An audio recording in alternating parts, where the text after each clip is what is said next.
আসসালামু আলাইকুম। আজ শুক্রবার ১৬ই মাঘ, ১০ই শাবান, ৩০শে জানুয়ারি।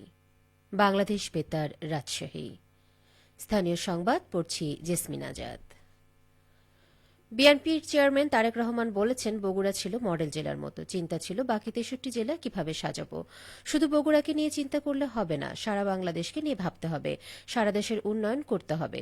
গতকাল রাতে বগুড়ার আলতাফুন্নেসা খেলার মাঠে আয়োজিত নির্বাচনী জনসভায় প্রধান অতিথির বক্তব্যে তিনি এসব কথা বলেন। প্রধান অতিথির বক্তব্যে তারেক রহমান আরও বলেন, যোগ্যতা এবং দক্ষতার ভিত্তিতে চাকরি হবে। বিগত ১৫ বছর মেগা প্রকল্পের নামে মেগা দুর্নীতি করা হয়েছে। ১৫ বছর শুধু বগুড়া নয়, সারা দেশই পিছিয়ে ছিল। দীর্ঘ ১৯ বছর পর তারেক রহমান তার পিতৃভূমি বগুড়ায় আসেন। এর আগে রাজশাহী নওগাঁয় নির্বাচনী জনসভায় অংশ নেন।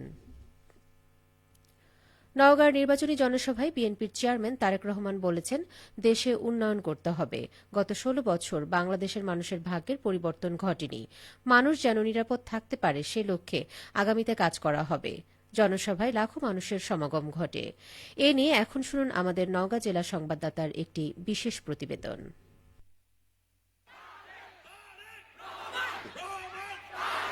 নির্বাচনী প্রচারণা ও রাজনৈতিক সফরের অংশ হিসেবে গতকাল নওগাঁয় আসেন তারেক রহমান। তার আগমনে বিএনপির নেতাকর্মীদের মাঝে বাঁধ ভাঙা উচ্ছ্বাস তৈরি হয়, লাখো মানুষের সমাগম ঘটে। আগতদের কয়েকজন তাদের অনুভূতি প্রকাশ করে বলছিলেন, আমরা তার জন্য গভীর অপেক্ষায় বসে আছি, তাকে একমাত্র দেখার আশায়। আমার বাড়ি রানীনগর। তারেক রহমানের দেখার জন্য আমি ১০০ টাকা ভাড়া করে এখানে আসছি তারেক জিয়া দেখতে, তাকে ভালোবাসতে, তাকে সালাম দিতে।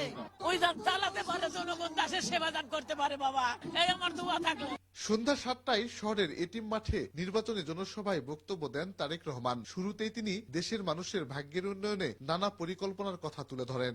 আমরা পরিকল্পনা গ্রহণ করেছি যে কৃষি সংক্রান্ত যেগুলো মিল ফ্যাক্টরি আছে, যারা কৃষি সংক্রান্ত কৃষি পণ্য নিয়ে যারা মিল ফ্যাক্টরি করবে, তাদেরকে আমরা বিশেষভাবে সহায়তা প্রদান করব, যাতে করে তাদের মিল ফ্যাক্টরিগুলোতে এই অঞ্চলের মানুষের, এই অঞ্চলের ছেলেমেয়েদের যাতে কর্মসংস্থানের ব্যবস্থা হয়। আমাদের পরিকল্পনার মধ্যে আরেকটি পরিকল্পনা আছে, সেটি হচ্ছে আমরা মায়েদের কাছে ফ্যামিলি কার্ড নামে একটি কার্ড পৌঁছে দিতে চাই। কৃষকদের সুবিধার্থে রেল ব্যবস্থার প্রতি গুরুত্ব দেওয়া হবে বলেন তারেক রহমান। এছাড়া গ্রামের মানুষের উন্নয়ন, নারীদের ভাগ্যের ইতিবাচক পরিবর্তন এবং দেশের শিক্ষা ব্যবস্থা ঢেলে সাজানোর পরিকল্পনা তুলে ধরে তিনি বলেন, আমরা জেলায় জেলায় ভোকেশনাল ট্রেনিং ইনস্টিটিউট তৈরি করতে চাচ্ছি, যেখানে আমরা আমাদের তরুণ বা যুবক সদস্যদেরকে, যুব সমাজের সদস্যদেরকে আমরা ট্রেনিং দিব এবং ট্রেনিং দেওয়ার মাধ্যমে তাদেরকে আমরা বিভিন্ন ব্যাপারে দক্ষ করে তুলব।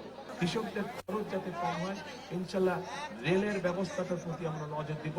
জনসভায় নওগাঁর ৬টি ও জয়পুরহাট জেলার ২টি আসনে দলীয় প্রার্থীদের পরিচয় করিয়ে দেন তারেক রহমান। এ সময় স্থানীয় বিএনপির বিভিন্ন পর্যায়ের নেতাকর্মীগণ উপস্থিত ছিলেন। সবার আগে বাংলাদেশ। শফিক ছোটন, নওগাঁ জেলা সংবাদদাতা, বাংলাদেশ বেতার, রাজশাহী। এর আগে তারেক রহমান গতকাল দুপুরে রাজশাহীতে আসেন। তিনি রাজশাহীর ঐতিহাসিক মাদ্রাসা ময়দানে নির্বাচনী জনসভায় অংশ নেন। বগুড়া জেলা প্রশাসক ও রিটার্নিং কর্মকর্তা মোহাম্মদ তৌফিকুর রহমান বলেছেন, স্বচ্ছ ও গ্রহণযোগ্য নির্বাচন অনুষ্ঠানে ভোট গ্রহণ কর্মকর্তাদের নিষ্ঠার সাথে দায়িত্ব পালন করতে হবে। এবারে নির্বাচন হবে ইতিহাস করার নির্বাচন। দায়িত্ব পালনকালে কোনো ভোট গ্রহণ কর্মকর্তা তার নৈতিকতা হারালে তিনি শাস্তির আওতায় আসবেন। গতকাল বগুড়ার সোনাতলায় উপজেলা প্রশাসন ও উপজেলা নির্বাচন অফিসের আয়োজনে ভোট গ্রহণ কর্মকর্তাদের প্রশিক্ষণ অনুষ্ঠানে তিনি এ কথা বলেন। জেলা প্রশাসক আরও বলেন, শান্তিপূর্ণ পরিবেশে ভোট গ্রহণ নিশ্চিত করতে ঐক্যবদ্ধভাবে টিম ওয়ার্ক করতে হবে। আগামী ১২ই ফেব্রুয়ারি ত্রয়োদশ জাতীয় সংসদ নির্বাচন ও গণভোট অনুষ্ঠিত হতে যাচ্ছে। এই নির্বাচন দেশের ইতিহাসে একটি গ্রহণযোগ্য ও স্বচ্ছ নির্বাচন অনুষ্ঠানে কমিশন বদ্ধপরিকর। নির্বাচন কমিশনের সেই প্রতিশ্রুতির সাথে সকলকে ঐক্যবদ্ধ হয়ে দায়িত্ব পালন করতে হবে। একটি ঘোষণা।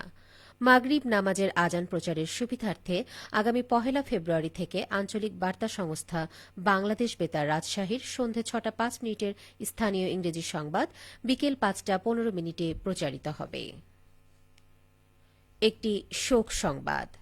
বাংলাদেশ বেতার রাজশাহী কেন্দ্রের হিসাব শাখার অবসরপ্রাপ্ত হিসাব সহকারী খলিল উদ্দিন গতকাল বিকেল ৫ ঘটিকায় ইন্তেকাল করেন। ইন্না লিল্লাহি ওয়া ইন্না ইলাইহি রাজিউন। আজ বা জুম্মা নামাজের জানাজার পর টিকাপাড়া গোরস্থানে তাকে দাফন করা হবে। সবশেষে আবহাওয়া। আজ সকাল ৬টায় রাজশাহীতে তাপমাত্রা ছিল ১২.৮ ডিগ্রি সেলসিয়াস। এ সময় বাতাসে আর্দ্রতার পরিমাণ ছিল ৯৪%। রাজশাহী ও পার্শ্ববর্তী এলাকায় আজ সূর্যোদয় হয়েছে সকাল ৬টা ৪৮ মিনিটে এবং সূর্যাস্ত সন্ধে ৫টা ৪৮ মিনিটে। সংবাদ শেষ হল। আমাদের পরবর্তী স্থানীয় সংবাদ দুপুর ১২টা ১০ মিনিটে।